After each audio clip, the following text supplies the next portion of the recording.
Her toxic ex showed up to her doorstep 20 years after they broke up. Now this is Michelle, and Michelle has a huge problem.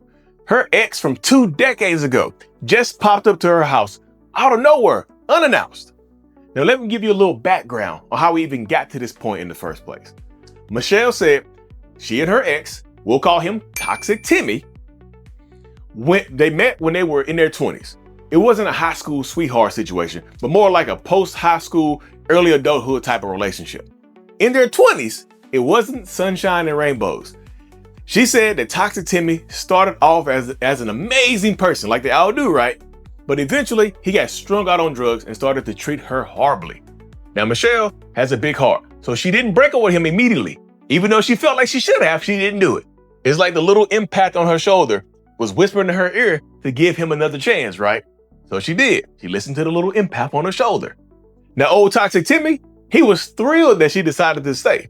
So he was on his best behavior.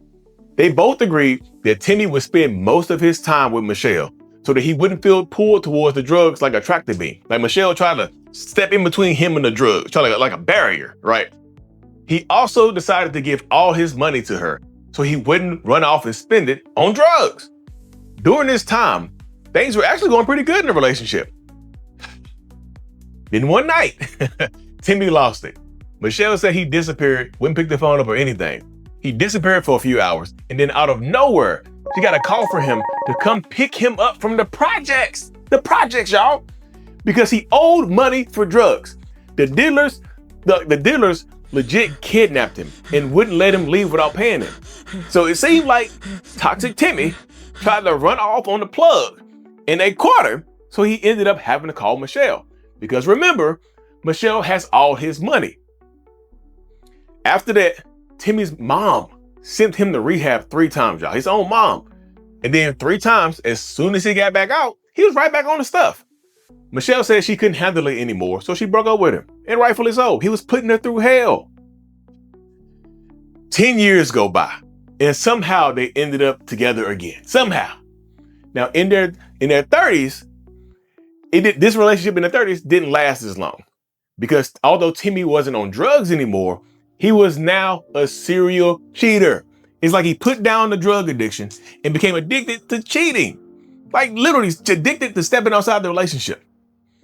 After she broke up with him, the second time, she started thinking about the first time they dated and how he probably was cheating back then, but the drugs were such a big issue that she kind of ignored or overlooked everything else that was going on because of the drugs, right?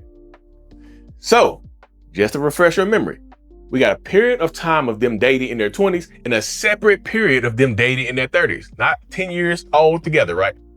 Now, after this breakup, Michelle gets a 20-year break from Toxic Timmy. She doesn't hear anything from him at all. It's almost like he didn't even exist.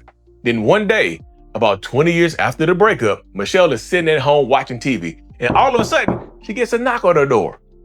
Now, Michelle is old school.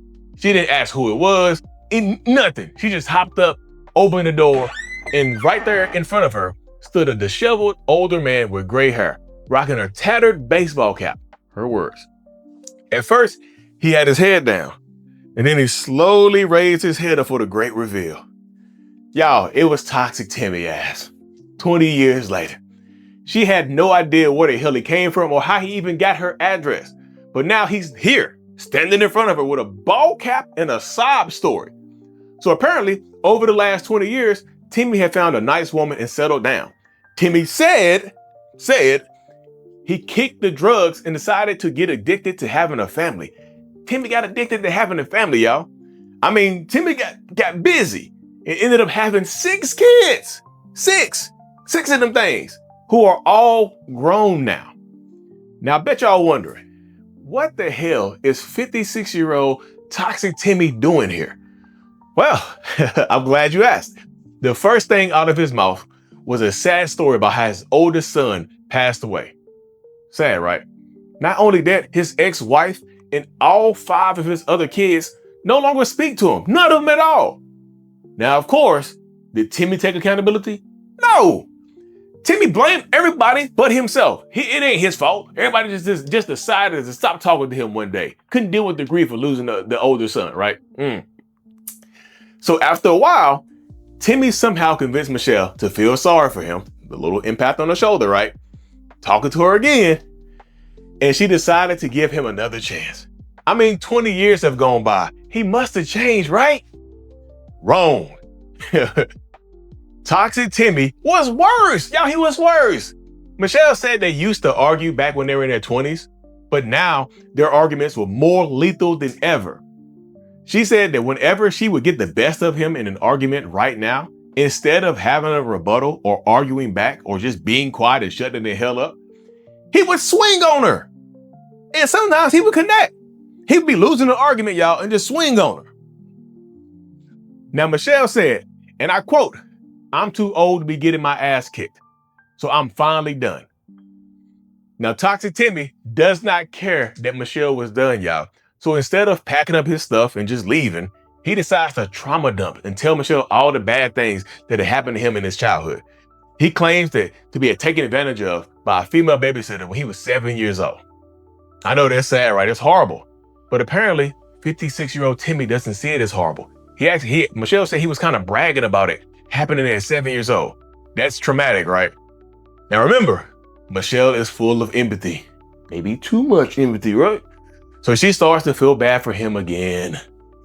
But then she realizes that not only is he physically abusive to her, she found out through the grapevine that he was also abusive to his ex-wife and to all of his children, which is why none of them talk to him. So not only is Timmy a woman beater, y'all, she also found out that he was an alcoholic, has a gambling addiction, watches a lot of corn. If you don't know what corn is, switch off to C for P. He chain smokes cigarettes and still at 56 has a lot of mommy issues.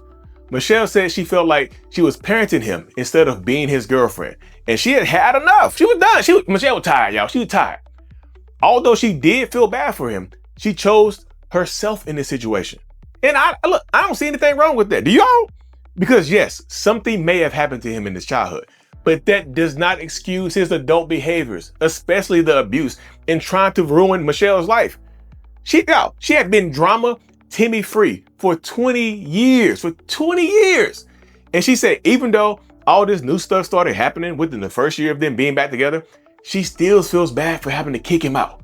Because guess what? Timmy didn't take it like a man. Timmy started begging and said he had nowhere else to go and no one else to talk to.